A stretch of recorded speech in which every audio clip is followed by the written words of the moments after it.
സൗഭാഗ്യം. രചന ഗോപിക അമ്മൂട്ടി. ചാരു, പെട്ടെന്നാവട്ടെ, ദക്ഷിണ കൊടുക്കാൻ സമയമായി. എല്ലാവരും നിന്നെ കാത്തിക്കുക. അമ്മായിയാണ്.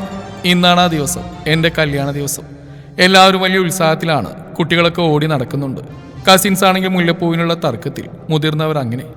ആകെ ബഹളമായ. എനിക്ക് മാത്രം എന്തോ സന്തോഷം തോന്നിയില്ല. ആകെ നെഞ്ചിലൊരു വിങ്ങൽ. മറ്റൊന്നുമല്ല, ഞാനും അമ്മയും അനിയത്തിയും മാത്രമുള്ള ലോകമായിരുന്നു ഇതുവരെ. അതിൽ നിന്ന് അവർ വിട്ട് മറ്റൊരിടത്തേക്ക്. പഠിച്ചൊരു ജോലി വാങ്ങി അനിയത്തിയെ പഠിപ്പിക്കണമെന്നുള്ളത് വലിയ മോഹമായിരുന്നു. അച്ഛൻ പോയതിൽ പിന്നെ തയ്യലും മറ്റുമായിട്ട് അമ്മ ഒത്തിരി കഷ്ടപ്പെട്ടു. എന്നെ ഡിഗ്രി പാസ്സാക്കാനും അമ്മുവിനെ +2 വരെ എത്തിക്കാനും. ജാതകത്തിൽ ഇപ്പോൾ വിവാഹം നടത്തണമെന്ന് ജ്യോത്സ്യം പറഞ്ഞപ്പോൾ പിന്നെ അമ്മയ്ക്ക് ആദ്യമായിരുന്നു. കൂടെ നല്ല ആലോചന വന്നപ്പോൾ അത് കല്യാണം വരെ എത്തി. ചാരു, പിന്നിൽ നിന്ന് അമ്മ വിളിച്ചപ്പോഴാണ് ചിന്തയിൽ നിന്ന് ഉണർന്ന്. ബ്യൂട്ടീഷ്യൻ പോയിരുന്നു. അമ്മ അരികിലേക്ക് വന്നു. ഞാൻ പറഞ്ഞെന്നൊക്കെ ഓർമ്മയുണ്ടല്ലോ, മഹിയുടെ നല്ല പാതിയായിരിക്കണം എൻ്റെ മോള്. ബുദ്ധിമുട്ടുകളൊക്കെ ഉണ്ടാവും, എന്നാലും ക്ഷമിക്കണം എന്ന് കരുതി നിനക്ക് ഒട്ടും പറ്റാത്ത എന്തെങ്കിലും അവസ്ഥയുണ്ടെങ്കിൽ ഇങ്ങോട്ടേക്ക് പോന്നേക്കണം. അമ്മയ്ക്ക് നീ ഒരു അധികം പറ്റല്ല. അമ്മുവിനെ ഓർത്ത് മോള് പറ്റാത്ത കാര്യങ്ങൾ സഹിക്കണ്ട. മഹി നല്ല പയ്യനാ. എന്നാലും അമ്മയുടെ ആദ്യം കൊണ്ട് പറഞ്ഞതാ. സുന്ദരിയായി എൻ്റെ മോളൊരു കല്യാണ പെണ്ണായി. തലയിലൊക്കെ തൊട്ട് തലോടി അമ്മ പറയുമ്പോൾ അമ്മയുടെ എൻ്റെയും കണ്ണു നിറഞ്ഞിരുന്നു. ഒന്നിനും അമ്മയോട് വാശി പിടിച്ചിട്ടില്ല.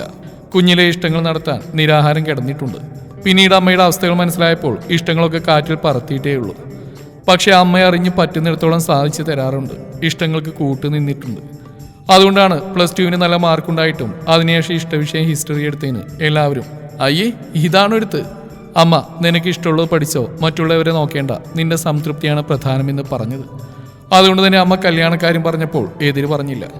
അച്ഛനില്ലെങ്കിലും പ്രതികരിക്കേണ്ടിടത്ത് അങ്ങനെ തന്നെ വേണമെന്ന് പഠിപ്പിച്ച് തന്നെയാണ് വളർത്തിയത്.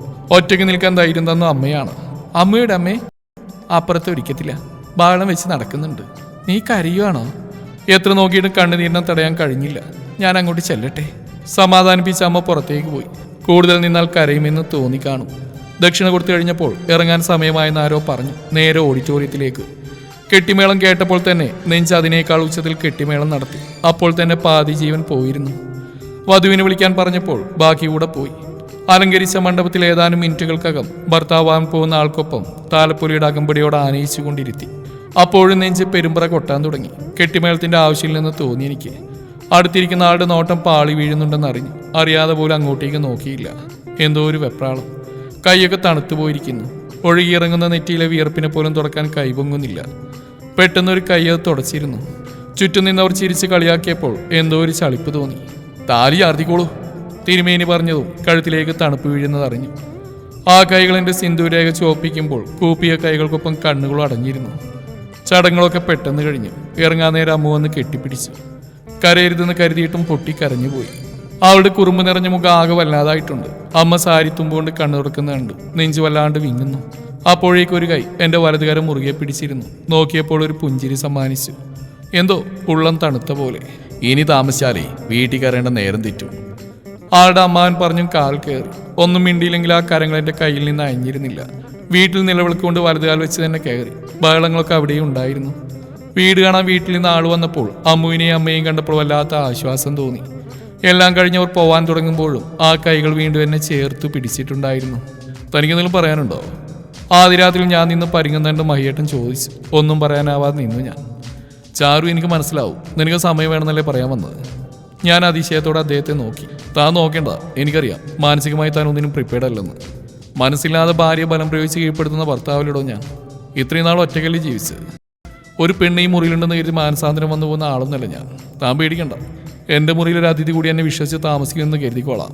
ചിരിയോടെ അദ്ദേഹം അത്രയും പറഞ്ഞപ്പോൾ എൻ്റെ മനസ്സിൽ അദ്ദേഹത്തിൻ്റെ സ്ഥാനം വാനോളം ഉയർന്നിരുന്നു.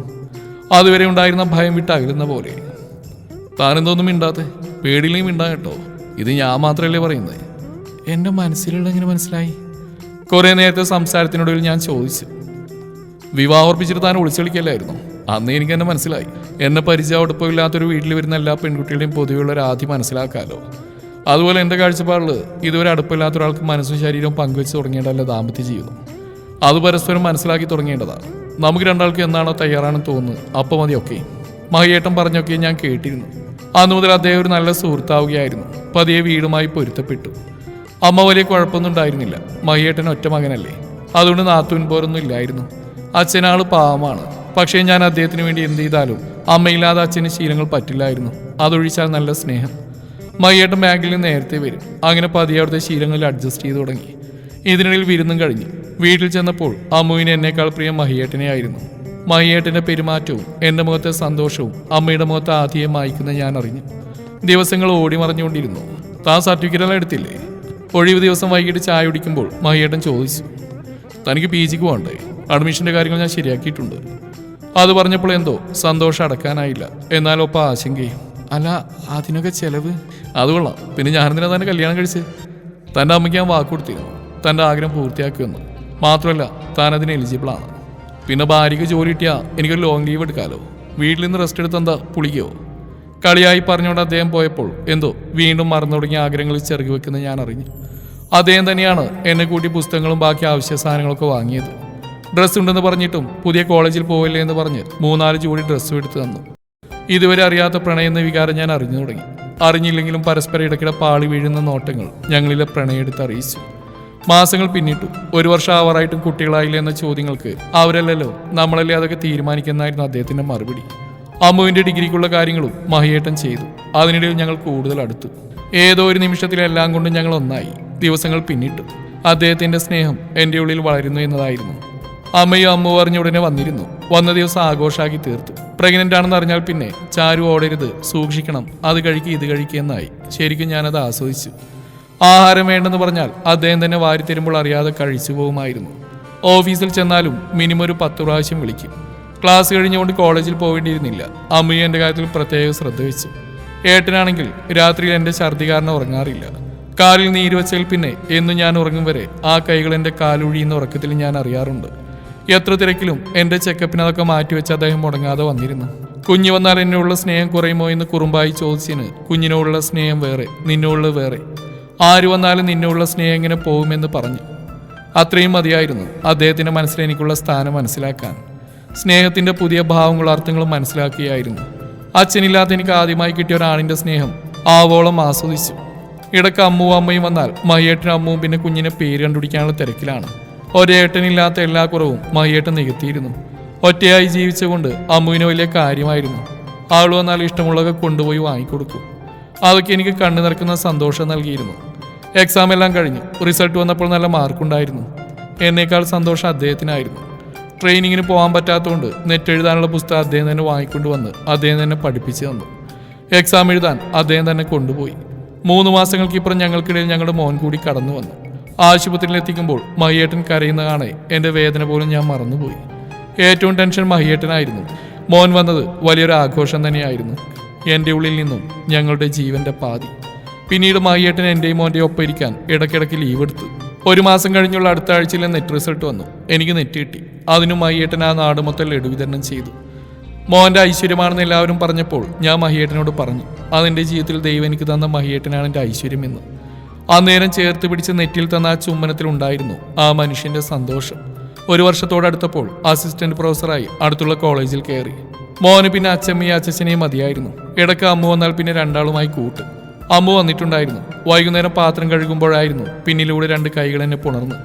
തിരിഞ്ഞു നോക്കാതെ തന്നെ അതിൻ്റെ ഉടമ എനിക്ക് മനസ്സിലായി. എന്താണ് മേഡം, വലിയ ജോലിയിലാണല്ലോ. മോൻ വന്നതിൽ പിന്നെ എന്നുള്ള സ്നേഹം കുറഞ്ഞോ എന്നൊരു ഡൗട്ട്.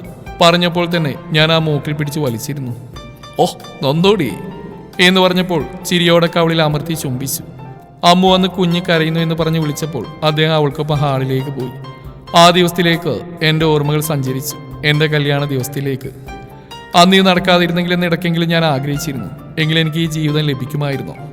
എൻ്റെ മഹിയേട്ടൻ്റെ സ്നേഹം അനുഭവിക്കാൻ പറ്റുമായിരുന്നോ? ഇടയ്ക്കൊരിക്കൽ അമ്മ വന്നപ്പോൾ പറഞ്ഞ് ഞാൻ ഓർക്കുന്നു, എനിക്കിനി നിന്നെക്കുറിച്ച് ആദിയില്ല മോളെ. മഹി നിൻ്റെ ഭാഗ്യ. അതെ, എൻ്റെ ഭാഗ്യം തന്നെയാണ്. ദൈവം എനിക്ക് മാത്രമായി കരുതി വെച്ച് തന്ന എൻ്റെ സൗഭാഗ്യം.